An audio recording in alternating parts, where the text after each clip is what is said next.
When an alien is so powerful that it can change space, time, and the very fabric of reality, can we really trust it? Well, that is the exact question we are going to answer in today's live stream.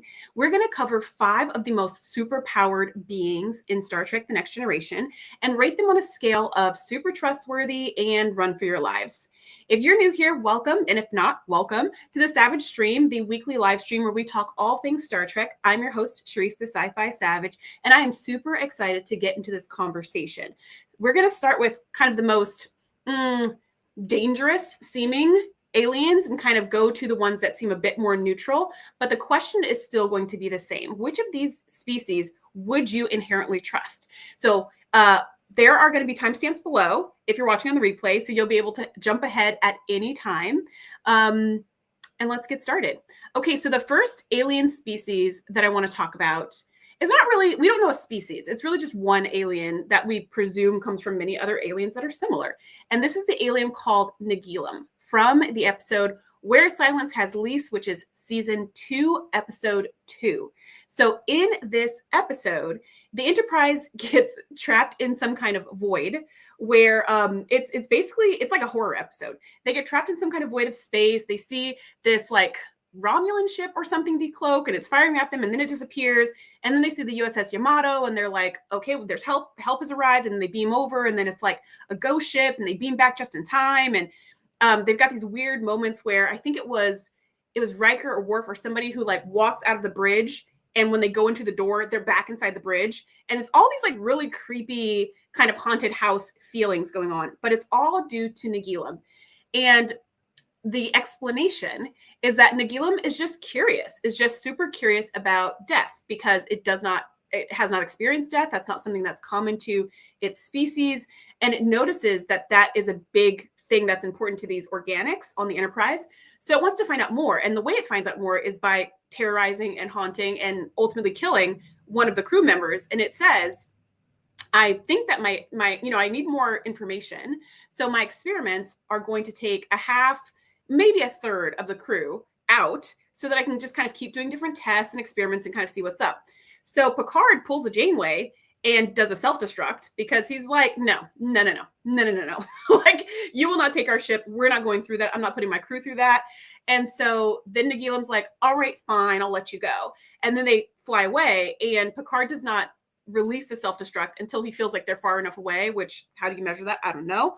But when he releases it, Nagilum shows back up and it's just like, I don't know. They have some kind of showdown in his ready room, but basically they both come to the same conclusion that both the Nagilum species and humanity and all the other Alpha Quadrant species that have joined the Federation are curious explorers. So in that way, they have some similarities. So this character seems pretty awful, but I guess the fact is the argument for are they trustworthy is that they were not doing anything malicious. They were just curious. They were just doing experiments that was emotionally neutral. And part of me is like, I mean, that's supposed to be kind of like the moral of the story is like, oh, Nagilum is just totally neutral. But is he though? Because I feel like studying death is one thing, but studying like terrifying people is a totally different scenario. So you let me know what you think in the chat about this superpowered being. Would you trust this creature or would you not? While you're answering that in the comments or in the chat, this episode really reminded me of 2 other episodes of television. One was Skin of Evil with Armis, that big kind of tar monster that did away with Tasha Yar. And then the other is an episode of Black Mirror called USS Callister. Now with Armis, I feel like Armis and Nagilum are just like kindred spirits, because Armis also was like, had this whole argument of, I've been trapped on this planet by myself. That really sucks. I hate being isolated. And all I want is to be able to get off of this planet. All I want is to be able to, explore the galaxy and be with other people, which sounds totally understandable. Who would want to be in isolation? That would drive anybody crazy. But it turns out the only thing that Armis likes to do is to torture and destroy other people for fun. So in that case, yeah, you're not really safe in the population. Like, we kind of want you on this planet. We don't want you terrorizing whole planets and space stations and ships you come across or whatever else. So it's like, yes, being isolated and alone sucks. Also, terrorizing and, slaughtering people also sucks, right? So if we have a choice, we're going to leave you on that planet. All right, dude. Like, and that's what Picard did. And Armis was like, Picard. And Picard was like, deuces, right? Because like, we can't let this guy go. I feel like he and Nagilum are in the same vein of, it might seem like their intentions are not that bad on one level. But then if you peel back to the next level, it's like, yeah, but really they just enjoy making other people's lives miserable. That's pretty bad. And yeah, we don't want to help you in any way. Self-destruct. You know what I mean? And then it also reminded me of this Black Mirror episode called USS Callister, which, by the way, the latest season of Black Mirror just dropped, and they have a sequel to that episode, which you rarely get sequels in Black Mirror because it's an anthology. It's not supposed to be a sequel kind of thing, a serialized thing. But they did one, which is fun. And anyways, that episode, USS Callister, is based off of a short story called I Have a Mouth and I Have No Mouth and I Must Scream. Hold on, let me say this title correctly because I always say it wrong. It's called I Have No Mouth and I Must Scream. This story is terrifying. The story is terrifying. And actually the episode of Black Mirror, which Black Mirror is usually pretty unsettling, but the episode itself kind of has a positive, happy ending, which you almost never get with Black Mirror. And the ending in the Black Mirror episode is like 1,000 times better than the ending in the short story. After you finish the short story, you're just like it's really scary. And it's not scary like a horror. It's scary like a psychological thriller because it's about this superpowered being who has trapped a handful of people on this planet in this world. And it can do whatever it wants. And the only thing it wants to do is torture them forever. And they can't escape, right? Which is hence the I have no mouth and I must scream. It's like, it's a horrible, terrifying thought.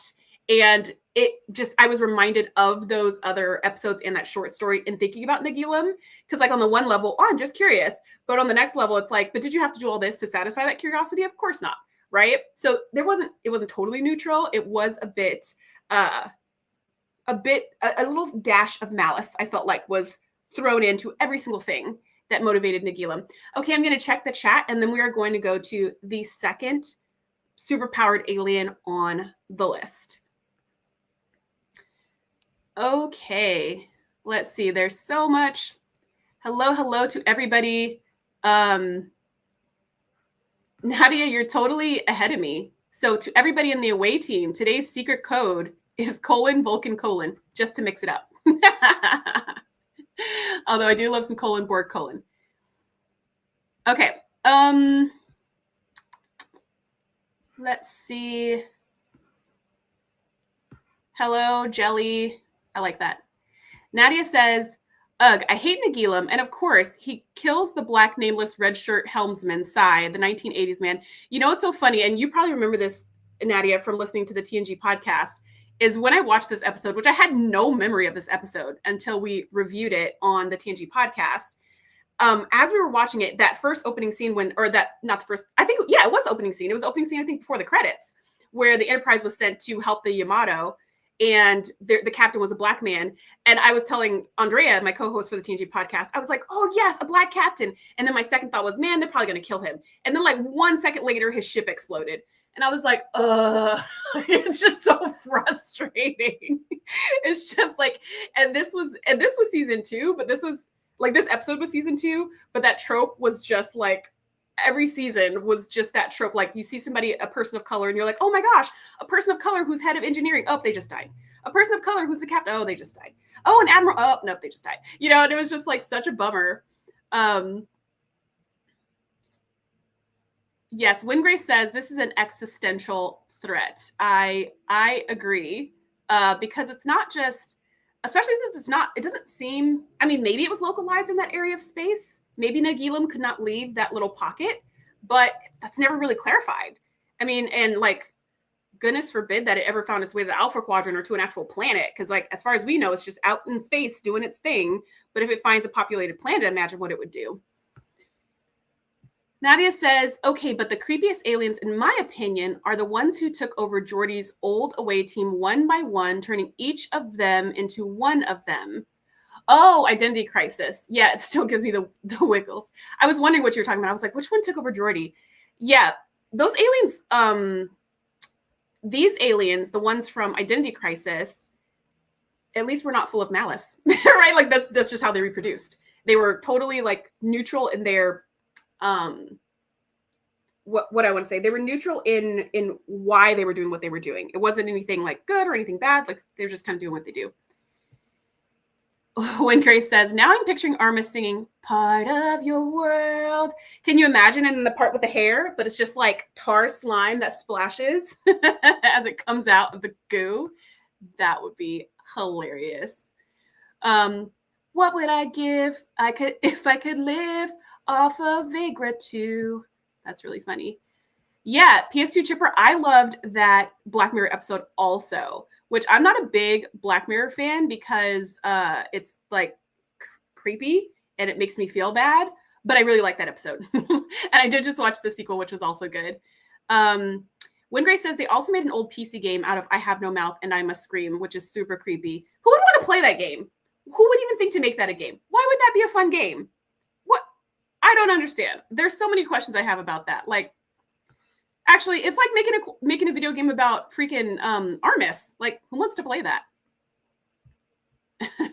Yes, I remember that. Oh, I thought Windgrace was saying that a blue cargo barrel was an existential threat. And they're both terrifying, to be honest, which is funny. Mr. Captain 93 says, why is everything we don't understand called a thing? Dr. McCoy. That is a good line. I am not on a different mic. Do I sound like I'm on a different mic? Because maybe my mic got unplugged. Let me check it. Nope. Same mic. Is this better? Sing some more, Sharice. Yeah, I would sing more, except for YouTube will probably ding me for those copywritten songs that I just sampled. So moving on to the next alien on this list of super powered aliens that are maybe just a little too powerful to trust. The next one on the list is one we all know and some of us love, and that is Q. Now, Q is kind of a chaotic neutral, right? So sometimes he's good and sometimes he's bad and sometimes he's helpful and sometimes he's very not helpful. So I think there's two questions I have on this one. I'm going to go through some episodes and some examples of him being like, you know, like pro, like, yay, let's go for Q. And then some episodes where it's like, no, maybe not.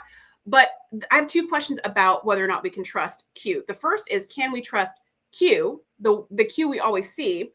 And like, is he trustworthy, or is Picard the only one who can truly trust Q? And then the second question is, can we trust the Q Continuum, like the broader group of Q? Because Q, like Picard's Q, seems to be super interested in humanity and like totally obsessed with Picard. But the rest of the Q seem pretty indifferent. Yeah, they don't seem to care too much one way or the other. Now, here's why I said that Q is chaotic neutral. I think it's because his good and his bad can cancel. But he's always chaotic, no matter what. Like, he's always doing something. He's always up to some kind of shenanigans. But they're not always shenanigans meant to actually harm people. Sometimes they're super helpful. So let's start with some of the unhelpful times that Q is being Q. Encounter at Farpoint, the pilot for Star Trek: The Next Generation. Q is doing some Q behavior that is not helpful, putting all of humanity on trial. And this is when we go, all right, definitely bad guy, totally villain. Then he comes back in hide and Q. And we're like, not only is he a villain, this episode is trash, right? And so we start to get this idea of like, oh, Q is totally the bad guy. And then in Q Who, when he introduces the Borg to the Enterprise, or the Enterprise to the Borg. And now I think Guinan said something like, now they know you're here and they're always going to come after you. Or maybe Q said that, I don't know. Oh, that was super unhelpful. And you would say, yeah, that is some definite villain behavior. Or maybe in a Cupid as well, like when he does the whole thing with Robin Hood, you're like, what is with this guy? But then there are other times when he does good things for humanity when he doesn't have to, like in All Good Things, where he takes Picard throughout history and time and whatever, so he can save the human race from his own mistake. Q didn't have to do that. He could have just been like, well, that was fun, and just kind of gone on his way. But he goes out of his way to save humanity / maybe Picard. Maybe he really only wanted to save Picard, but he saves humanity in the process. Or like the episode Tapestry, which I also hate, but that's the one where Picard dies because of his heart transplant or whatever, and Q gives him It's a Wonderful Life experience and then just brings him back in the end, where probably, and I don't really know, maybe if Q hadn't intervened, Picard would have gotten a new heart and been fine. But I feel like that intervention was for Picard's benefit and not just for Q's amusement. So those are some times where I feel like he's been very unhelpful, and then other times where he's been really helpful. And then we have times when he's been neutral, like in Deja Q, where he loses his powers and he, tries to get asylum on the Enterprise. So in that case, he's just being kind of a human, like a new human. You know what I mean? He's not really doing anything super good or anything super bad. He's just kind of exploring what humanity is like. And in the episode True Q, when he uncovers the new Q, Amanda, he's really just trying to help her understand she's a Q and bring her into the continuum, right? But there's nothing really like super good or super bad he's trying to do. So that's why I'm like, I think his good and his bad kind of cancel, and then he becomes neutral, but always chaotic. But those are just my thoughts. What are your thoughts? Would you trust Q? Especially if you were not Picard. Would you trust Q? And then the second question is, would you trust the Q continuum? Like, pretend we never met Q, or he doesn't come around as often. Do you feel like the whole continuum is something that could be trusted? Or the fact that they can bend space and time and reality and wipe out a whole species with a snap, does that just automatically mean we can't possibly trust them because they can't be up to any good with those kinds of powers? Let me know in the comments. Let me know in the chat. I'm going to check the chat real quick, and then we will head to the next alien on the list. Ooh, I'm making some good time. We're going to get through the whole list of 5. Let's see. Nadia says Q is not neutral. Q is all about Q. I would argue Q is all about Q and Picard. I don't know. He just has a weird thing with him. Wingrace says, can another Q take the form of John Delancey? Because then, even if we can trust our Q, we really can't. That's hilarious. Mr. Captain 93 says, the best interaction with Q is the 20 seconds with Beckett Mariner. Oh, shoot. Why do I not remember Q and Mariner? I don't remember that episode at all. Sounds like it's time for a rewatch of Lower Decks. Nadia says, I wouldn't trust the Q in general because they're pretty self-centered. Yeah, the only Q that I kind of... Okay, so 2 things. One, the only Q that I liked was Quinn, which is the Q in Voyager.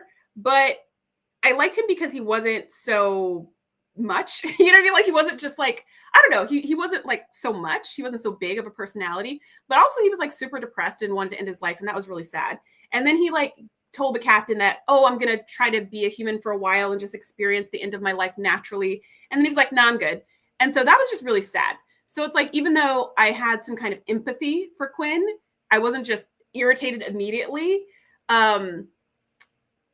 I maybe would agree with you that his actions were still pretty selfish. He was still just kind of concerned with himself, and he only, and Voyager just happened upon him and helped him, but he just was kind of all about himself. And I don't remember how that episode ended. I don't remember if he gave the Enterprise a little boost before he lost his powers and got them closer to home or anything, but he could have done that, right? Like, he's a Q. He could have just been like, boom, you're in the Alpha Quadrant. Great. Now help me end my life. Like, he could have made some kind of bargain, and maybe he tried to, that I just don't recall, because I don't remember it being about anything except for him and his experience and why he doesn't like it and all those things.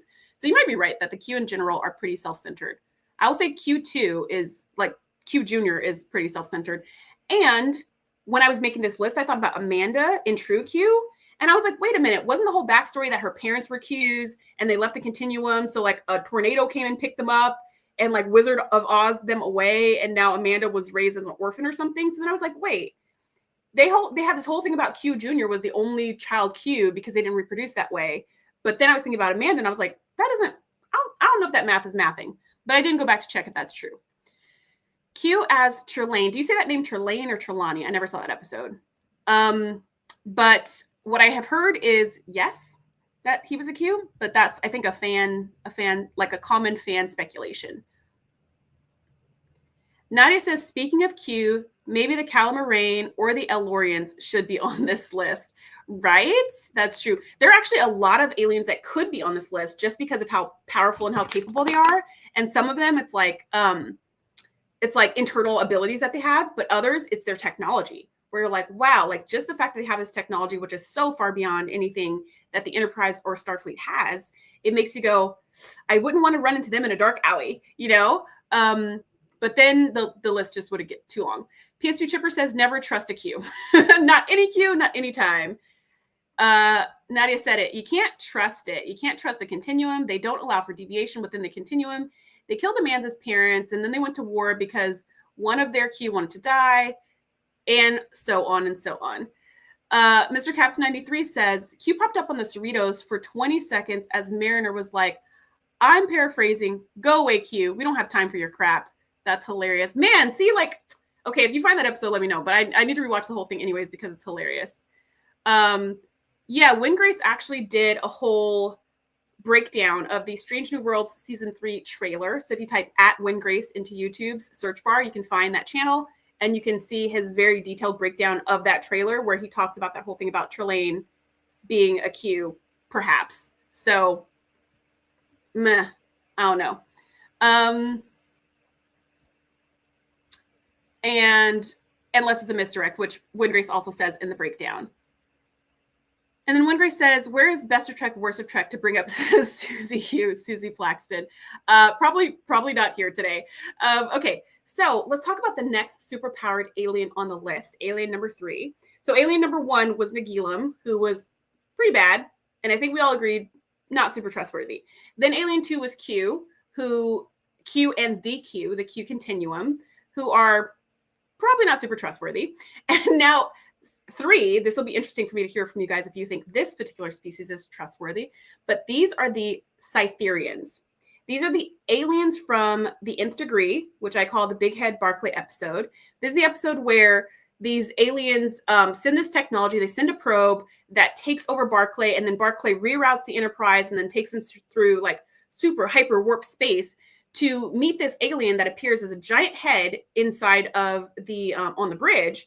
And it's just like, hey, we messed with his mind so that he could bring you here because this is how we explore. We are explorers and this is our thing. We just bring other people to us so we can ask them all our questions, get to know them, understand their technology, and then we just send them back.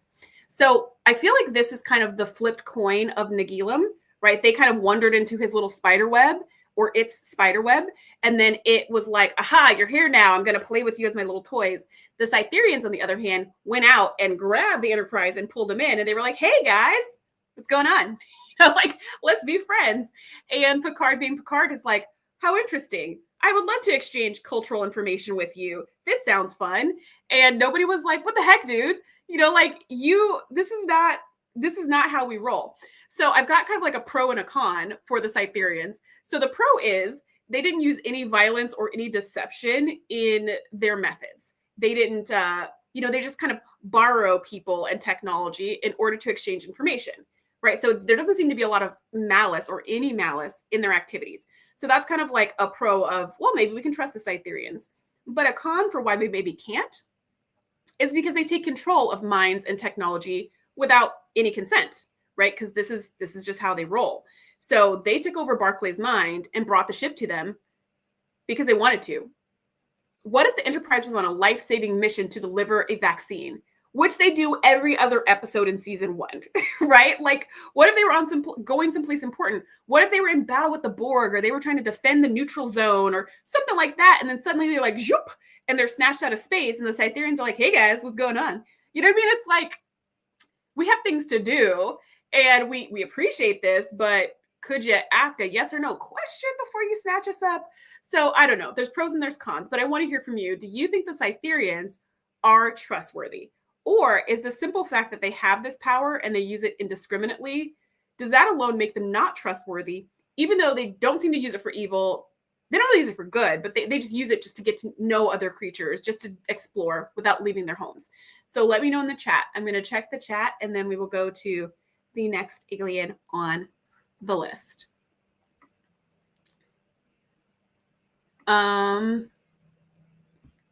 Mr. Captain 93 says, maybe Botwat is Q. He pops up randomly. Oh, I got to tell Dustin that. Windgrace says, headcanon is that these guys are related to Not God from STV. From Star Trek 5? Is that what STV is? Is that what that means, Windgrace?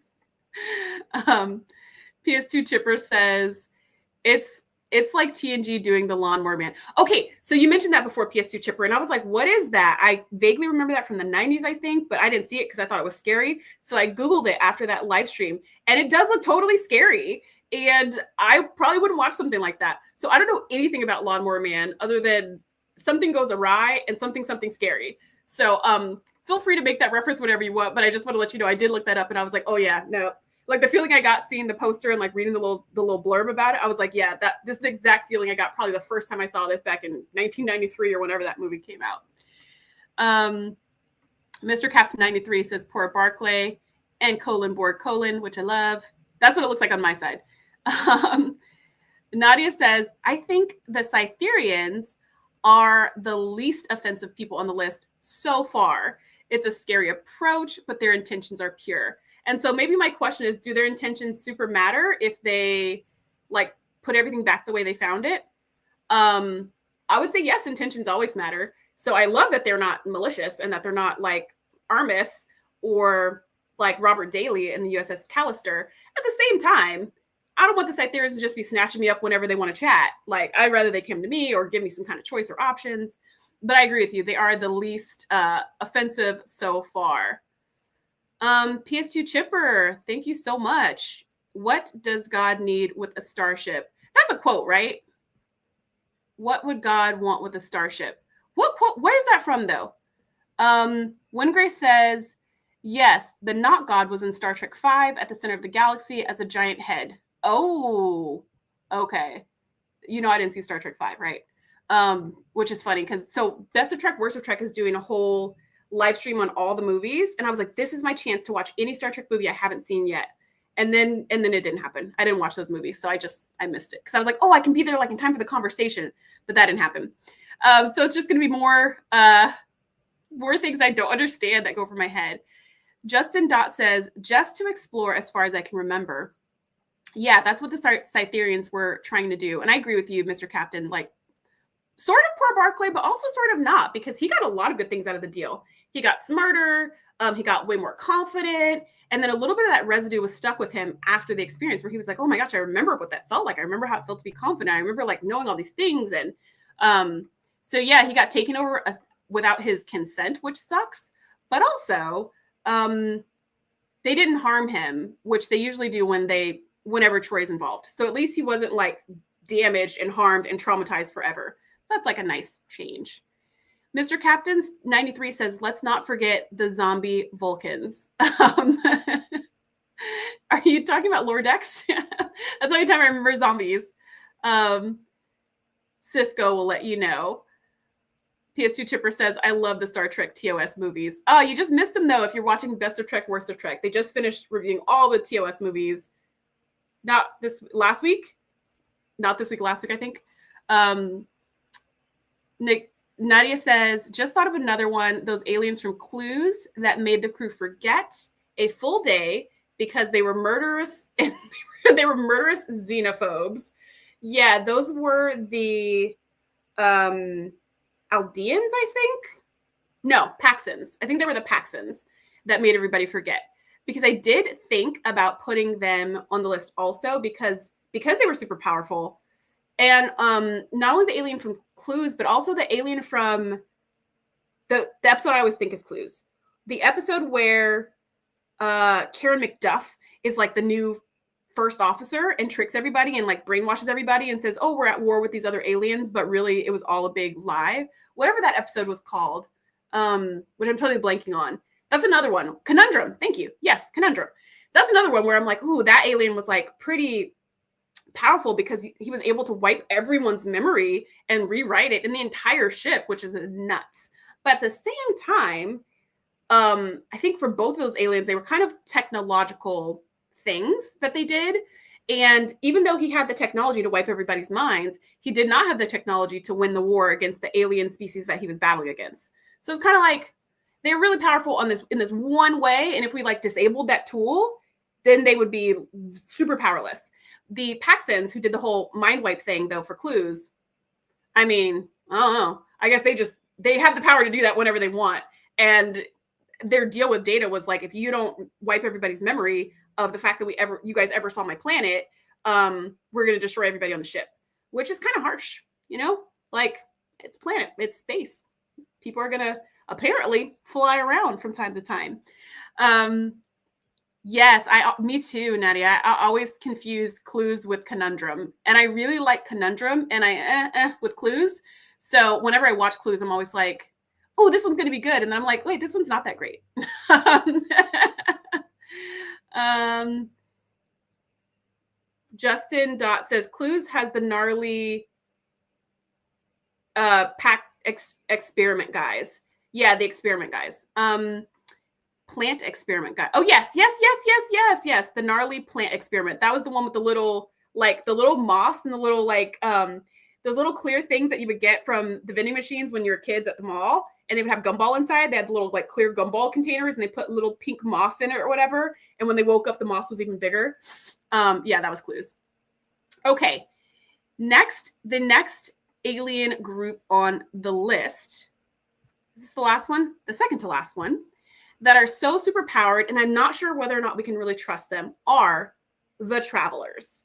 Now, we only meet one traveler, or 1.5 if you count Wesley, but presumably there are tons of travelers out there.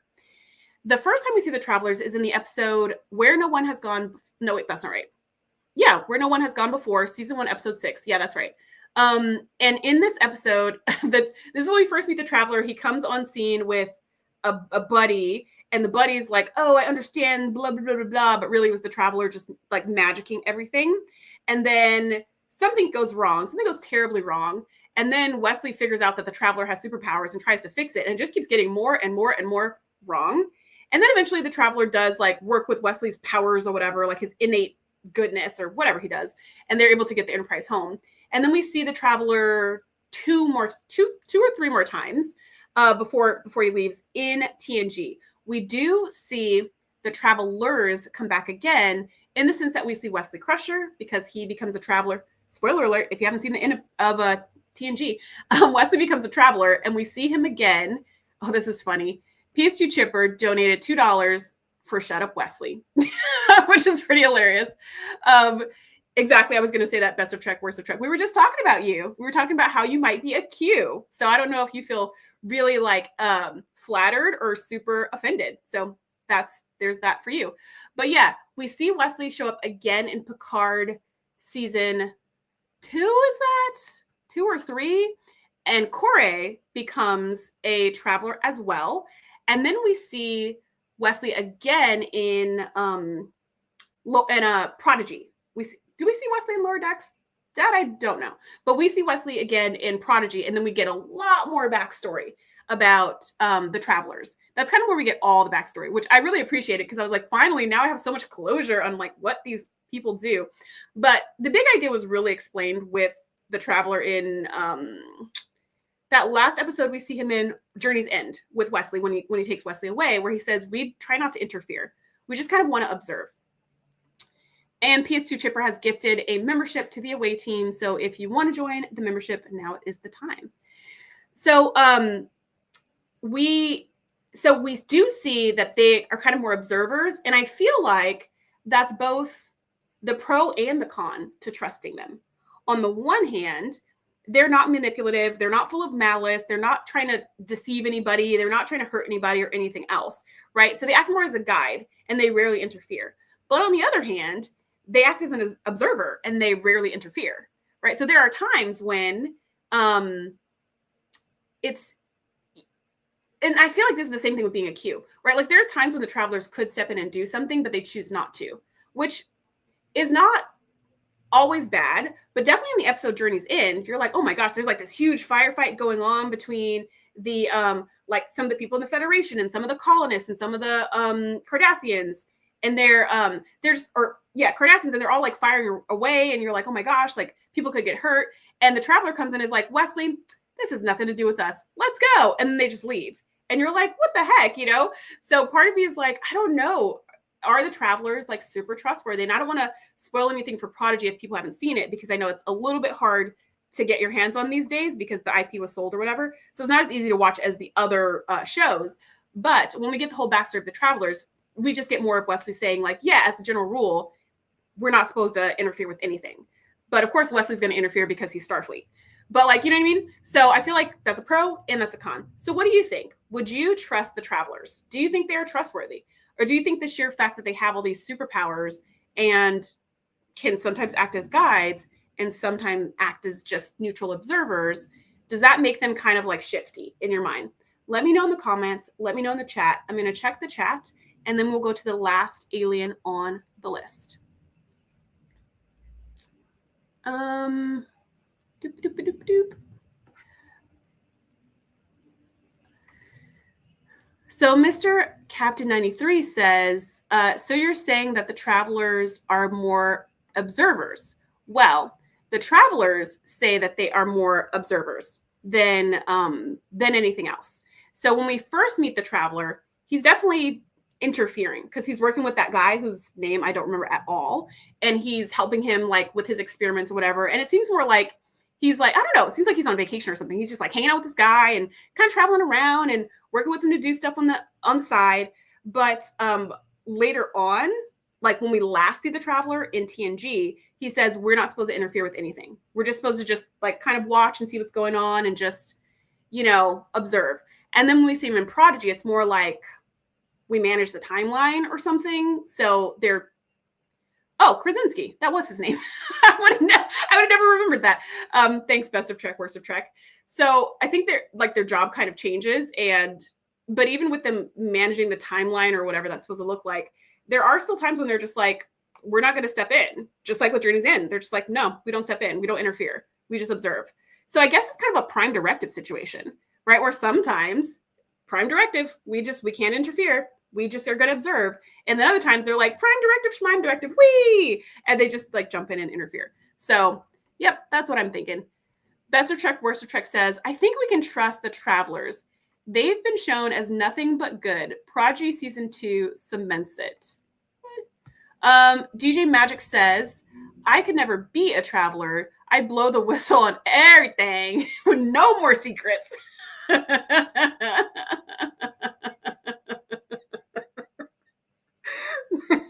Maybe they would not accept you as a traveler. I'm sure part of it is like you got to keep their secrets. That's hilarious. I'm telling everybody. Oh, how's that work? Okay, I'm telling everybody. But it's funny because Wesley does try to explain some traveler stuff in Prodigy, and it's just like a bunch of techno babble, and it's really funny. Okay, great. So yeah, I think the travelers, I think they're okay. Of everybody on the list, the Cytherians seem fine. I might be a little inconvenienced and irritated by them, but they seem fine. The travelers seem pretty neutral to me. They just kind of hang out, and you know, they don't really do anything good or bad for the most part, except for when we first meet them, and it does end up pretty bad, but that's not on purpose. Okay, so the last superpowered alien on the list are the Douwd. And we only see this alien species one time. We only see one example of this alien species one time, kind of like Nagilum. And the alien is named Kevin, and it's in the episode Survivors, which is season 3, episode 3. And that's an episode where they see the whole planet is totally devastated and dead, except for one little square patch of land. It's like 1 acre of green grass and a nice white house. And that the husband that lived in that house, he is a Douwd. And he explains that the Husnak came and attacked the people of this planet, and there was a big war, but he is a pacifist, so he did not want to fight in the war. But his wife, who was a human, was like, we have to fight, we have to defend ourselves, it's the right thing to do, all this stuff. And he's like, no, we don't get into wars, no. And so she runs out to battle, and then she gets killed in the war, which is super sad. So then he's so upset that he destroys all the Husnak from existence. And then he feels really bad about that, and also really sad that he's missing his wife. So he recreates the house and the wife and stays in their house and sings and dances, and that is what they do. As Eric Greep says, good tea, nice house. That pretty much sums up this entire episode. And I feel like the Douwd are extremely powerful. Like the fact that just him getting angry with a thought, he could wipe a whole species out of existence is nuts. So that is a big con for trusting the Douwd, is that they have this huge power and maybe not 1,000% control of their emotions. Now, do I think that was crazy for you to get like mad when somebody kills your spouse in front of you? No, that was a very human response. But humans don't have the power to really affect things the way that a Douwd does, right? So I felt like the destruction was on some Crinum time ship level, where it's like, we're just wiping out the whole thing from the beginning. So if you've ever seen Year of Hell, those 2 episodes in Voyager, the Crinum time ship goes around and finds like the origin, like the primordial ooze for different species, and it destroys them so that it wipes out the entire timeline of a species, like their whole history. So it goes back in time, erases them from time. That's what the Douwd can do, but with just a thought. So part of me is like, the pros are, he seems like a pretty nice guy, right? He seems usually pretty even keeled. He's been living with humans for decades. He's a pacifist. He doesn't want to fight. He doesn't use his powers for anything until this moment.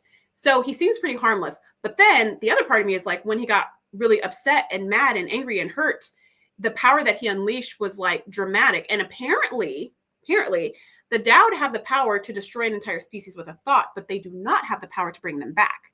So once it was done, which is pretty sad also, right? And he felt a lot of remorse and guilt for that. But again, like, there's nothing he could do.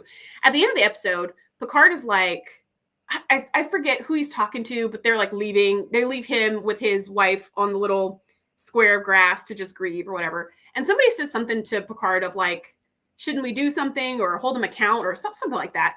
And Picard's just like, who's going to hold him accountable? And I'm like, exactly. Who is going to hold any of these aliens accountable? Nobody. So I feel like the Douwd is super powerful. And I always wonder, like, I feel like the Douwd are more powerful than Q. But now that I think about it, I feel like Q would have the ability to bring them back. That's my feeling. I feel like Q could like snap something out of existence and then snap and bring them back. And the Douwd clearly can't. So I don't know, maybe Q really is more powerful than a Douwd, which is a whole nother conversation for another day. My question for you is, would you trust the Douwd? Like, would you trust Kevin? Would you trust that species? Which apparently there are, presumably many, many more than just him. Are they trustworthy or are they too powerful to trust? Let me know in the comments, and I'm going to check the chat one last time. Mr. Captain 93 says, you think Section 31 would or have tried to catch a traveler to quote unquote interview one? Oh, that'd be interesting. Huh. I actually didn't think about that until you just said that right now. Best of Trek, Worst of Trek says, this is a boring episode leading into one of Trek's best endings of all time. What are you talking about, Dustin? Leading to one of Trek's best endings of all time. Do you mean the end of this episode was one of the best endings of all time? Is that what you're saying? Just like, let me know what that means. Clarify that. And I agree with you. The episode is pretty slow, but I think it's supposed to be kind of mysterious. I think that's why, I think that's what it's supposed to be. Justin Dot says the whole agent thing in Picard was so off. The agent thing in Picard. Okay, Justin, now I don't know what you're talking about. The agent thing in Picard. Because there's like 3 seasons that are pretty unrelated to one another. So please clarify that. Wingrace says, tragic acting in this. He lost his wife in real life right before filming this. So his emotion really hits. Exactly. Yes, that is true. That is true. And I think his acting of grief, his portrayal of grief on the screen is super tangible. Like you can feel it. Justin, yes, it is. PS2 Chipper says, was it that he couldn't bring them back or he chose not to? I can't remember, but I felt like he chose not to bring them back. You know what? That's a good point, because he did bring his wife back, but she was kind of an elaborate illusion, right? Like he brought his wife back to life with the same personality traits and quirks and memories and everything else. But if he stopped thinking about it, she would just disappear. So if he brought the Husnak back, would they have been the same way? Just like figments of his imagination? I don't really know. That's a really good question. And I don't remember if he said, I choose not to bring them back or I can't bring them back, or if anybody even asked him that question. Nadia says, if the Douwd are mostly like Kevin, then I think you can trust them. He was traumatized, but that was a one-off. Yeah, and Kevin seemed like a pretty nice guy, actually. Wingrace says, interview with the traveler. Good title. Oh, man, that's funny. Okay, so Best of Trek, Worst of Trek says, yes, the ending was really good. Yeah, and if you mean the ending where hold on, let me see, you have more stuff to say. maybe we'll come back. Maybe we'll come to it when I read the rest of what you have to say. Nadia says, if most of the Douwd are pacifists, I think it's all good. The Who's-Nuck sucked anyway. Or at least the ones that attacked the planet, right? At least those ones made a big mistake. Like they attacked the wrong guy.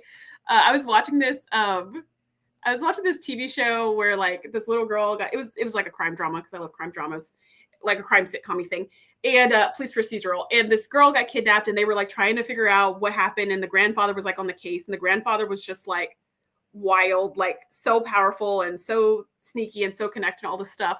And the investigators, they were like, oh my gosh, they kidnapped Jason Bourne's granddaughter. Like that was such a big mistake. And that was basically the Who's-Nuck. Like they attacked the wrong planet. Of all the planets they could have attacked, this was the wrong one. And too bad they will not be around to learn from that mistake. Best of Trek, worst of Trek says, I can't even with Troy and the music. Yes, the reveal of Kevin was great, but it's not the best overall episode. Yeah, Troy and the music was so annoying. And they said, oh, he was like, oh, I had to do that so she wouldn't like sense my power empathically or whatever. But I also feel like Kevin could have been powerful enough to just like not let her sense it. Could just like block that from her senses and abilities is what I'm thinking. And also the fact that the music got louder and louder and louder and louder and drove her insane and they had to sedate her. I feel like he also could have toned that down quite a bit. Like it didn't have to be quite so big. Oh, yes. Okay, so Justin is clarifying the agents thing. In season 2 of Picard, when those FBI agent dudes showed up, yes. Now, let me go back and see what you said about the agents. I think you said you didn't like them or something. I agree. I think that was dumb. But the whole thing with the agents in Picard was super off. Yeah, it was weird. It was weird. And then apparently one of the FBI agents like saw a Vulcan or something like that when he was a kid. And he was like, I knew aliens were real and they were out to get us. And that's why I joined the FBI, so I could find them or something. I don't know. There's a lot going on with that. Wingrave says, I think he couldn't bring them back because they were literally erased. Yeah, I'm not really sure. I really don't remember if he like could. I don't remember if they asked him if he could. Justin says the Matrix kind of vibe from those FBI dudes. Yeah, or they had not the Matrix, they had Men in Black. They had the Men in Black vibe, right? Where they like walked in, they were wearing all the suits and yeah, they had the whole thing. Nadia says, best of Trek, worst of Trek. OMG, you are so right. That musical psychic attack on Troy was super annoying. And as usual, let's make Deanna the damsel in distress. And it was so sad because no one could even save the damsel in distress, right? Beverly was like, best I can do is knock her out because she cannot function with what's going on, which was so sad. That's the name I remember more, is the Who's-Nuck. Yeah, it's a weird name. Mr. Captain 93 says, don't forget how he messed with Deanna's mind in the episode as well. Yes, that happened. And it was awful. Poor Deanna. Poor Troy. Wingrave says, and that FBI guy was played by the time agent from Voyager. Was it? Wait a minute. So I was expecting that reveal the whole time. Was it the time agent from Voyager? Oh my gosh, that is totally right. You're totally right. It was not Captain Braxton, but it was Captain Braxton's second in command who arrested Captain Braxton in that episode. Oh, that would have been a nice reveal. So I wonder if they even knew that. I wonder if the writers even knew that he had been on the show before, or if it just was a coincidence that they happened to hire him to play a totally different role. Because I don't remember his name in Voyager, and I don't remember his name in Picard, and I don't think those were the same because he was working on the time. Maybe that was his great grandson or something. Anyways, okay, that is my list. So we have, as the 5 aliens that are maybe a little too powerful to trust, we have Nagilum from Where Silence Has Lease, which is that space newt who kept them trapped in space until Picard was about to self-destruct. Then we have Q / the whole Q Continuum. Then we have the Cytherians, the ones that kidnapped Barclay et al. In order to explore what the Enterprise was about. Then we have the Travelers, which seem pretty cool. I think we're all pretty happy with them. And then we have the Douwd, who, as Nadia said so perfectly, if they're anything like Kevin, we like them. If they're not, we kind of don't want to meet them because they're a little bit terrifying. Wait, Mr. Captain says, unfortunately, if they did have the music with Troy, the only other thing they could do story-wise was to have Data go around saying error 404 for an hour. Someone had to have some kind of error. Someone had to be like, we can't pick up on what's going on here. Okay, so that is it for today. I want to say thank you to everyone who joined live. Thank you everybody who's watching on the replay, and join us next week for another conversation that I will decide on next week. Have a great night, everyone.